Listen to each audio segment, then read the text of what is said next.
చీకటి పడిన తర్వాత పల్లెటూళ్ళలో చెప్పుకునే కొన్ని జానపద కథలు భలే ఆసక్తికరంగా ఉంటాయి కదా. ఈరోజు మనం అలాంటి ఒక డార్క్, ఎవరికీ అంతగా తెలియని ఒక రహస్యాన్ని విశ్లేషించబోతున్నాం. ఈ వివరణ ద్వారా ఒక భయంకరమైన ఆచారం వల్ల పాండవులలో ఒకరికి వచ్చిన అంతుచిక్కని జ్ఞానం గురించి తెలుసుకుందాం. ఇది ఒక సాధారణ కథ కాదు, ఒక తండ్రి కోరిక, విశ్వ నియమాలను శాసించిన ఒక శాపం చుట్టూ తిరిగే కథ. పదండి, ఈ చీకటి రహస్యంలోకి అడుగుపెడదాం.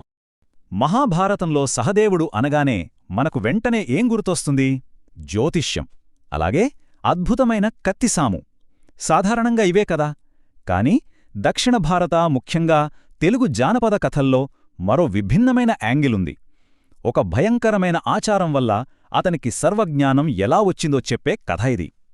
ఇది నెక్రోఫాజీ లేదా మృతదేహాన్ని భుజించడం అనే ఒక విస్మయపరిచే అంశం చుట్టూ అల్లబడింది. ఇది వినడానికే కొంచెం భయంగా ఉంది కదూ. ఒక తండ్రి భయంకరమైన కోరిక. అసలి కథ ఎలా మొదలైందో, దీనికి మూలమేంటో ఇప్పుడు చూద్దాం. అడవిలో ఏళ్ల తరబడి కఠోరమైన తపస్సు చేసి పాండురాజు అపారమైన విశ్వజ్ఞానాన్ని సంపాదిస్తాడు.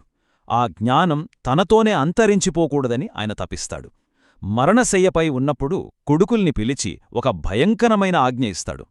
నా మరణం తర్వాత నా మాంసాన్ని తినండి, అప్పుడే నా జ్ఞానం మీకు వస్తుంది అని. తండ్రిని కోల్పోతున్నామనే తీవ్రమైన బాధలో ఉన్న ఆ యువకులకు ఈ మాటలు ఎంతటి మానసిక క్షోభను కలిగించుంటాయో గదా. ఇక్కడే మనం ఫైలియల్ నెక్రోఫాజీ అనే ఒక పదాన్ని అర్థం చేసుకోవాలి. అంటే చనిపోయిన తమ సొంత తల్లి లేదా తండ్రి మాంసాన్ని తినడం. సనాతన ధర్మం ప్రకారం ఇది ఊహించడానికి కూడా వీల్లేని మహాపాపం. ఒకవైపు తండ్రి చివరి కోరిక తీర్చాలన్న బాధ్యత, మరోవైపు సమాజం అసహ్యించుకునే అత్యంత అపవిత్రమైన పని. వాళ్ల ధర్మసంకటం అంతా ఇంతా కాదు. సర్వజ్ఞానమనే భారం. దహన సంస్కారాల సమయంలో పరిస్థితి ఎంత ఉద్రిక్తంగా మారిందో ఈ సెక్షన్లో తెలుసుకుందాం. ఆ క్షణంలో సంఘటనలు ఎంత వేగంగా జరిగాయో గమనిస్తే ఆశ్చర్యం వేస్తుంది. పాండురాజు మరణించిన 5 నిమిషాలకే ఏం చెయ్యాలో పాలుబోక అన్నలు వెనకడుగు వేస్తారు. పురోహితులేమో వేగంగా దహన సంస్కారాలు పూర్తిచేసే పనిలో ఉంటారు. సరిగ్గా 10వ నిమిషంలో ఎవరూ ఊహించని విధంగా సహదేవుడు తండ్రి మాంసాన్ని తింటాడు. అంతే, ఆ మరుసటి క్షణం అంటే 11వ నిమిషంలోనే అతనికి తక్షణ సర్వజ్ఞానం ప్రాప్తిస్తుంది. అయితే అంత హడావిడిలో మంటల మధ్యలో ఉన్న తండ్రి మాంసాన్ని సహదేవుడు ఎలా తీసుకోగలిగాడు? దీనిపై జానపద కథల్లో 2 ఇంట్రెస్టింగ్ వర్షన్స్ వినిపిస్తాయి.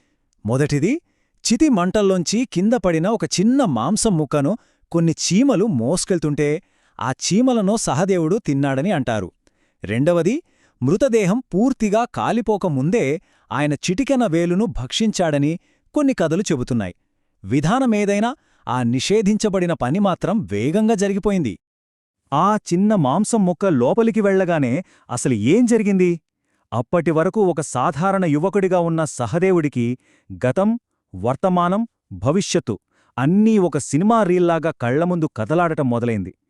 ఏమాత్రం ఫిల్టర్ లేకుండా, ఎటువంటి సందేహాలకు తావులేకుండా సృష్టి రహస్యాలన్నీ ఒక్కసారిగా మెదడుకు తెలిస్తే ఆ భయంకరమైన మానసిక భారం, ఆ ఒత్తిడి ఎంత తీవ్రంగా ఉంటుందో కదా. శ్రీకృష్ణుడి కఠినమైన మౌనవ్రతం. ఇక్కడే ఈ కథలో అసలైన మలుపు ఉంది. ఎందుకంటే సహదేవుడికి సర్వజ్ఞానం వచ్చిన మరుక్షణమే శ్రీకృష్ణుడు వెంటనే రంగంలోకి దిగాడు. అసలు సహదేవుడికి కొత్తగా వచ్చిన ఈ అనంతమైన జ్ఞానం వల్ల విశ్వానికి వచ్చిన ముప్పేంటి? సమాధానం చాలా సింపుల్. కురుక్షేత్రంలాంటి ప్రళయం జరగబోతోందని ముందే తెలిసిపోతే సహజంగానే దాన్ని ఆపడానికి ఎవరైనా ప్రయత్నిస్తారు. అప్పుడు కర్మసిద్ధాంతం, ప్రకృతి సమతుల్యత దెబ్బతింటాయి కదా. ముందుగానే అన్నీ తెలిసిపోవటం అనేది సృష్టికే ప్రమాదం. శ్రీకృష్ణుడి ఆలోచన ఇక్కడ చాలా స్పష్టంగా కనిపిస్తోంది. తపస్సు, కష్టం లేకుండా అడ్డదారిలో వచ్చిన జ్ఞానానికి దానిని హ్యాండిల్ చేయడానికి కావలసిన పరిపక్వత ఉండదు.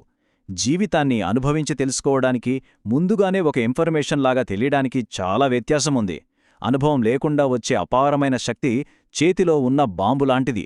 అందుకే కృష్ణుడు ఆ జ్ఞానాన్ని కట్టడి చేయాలనుకున్నాడు. ఆ జ్ఞానాన్ని నియంత్రించడానికి కృష్ణుడు సహదేవుడిపై 2 కఠినమైన రూల్స్ పెట్టాడు.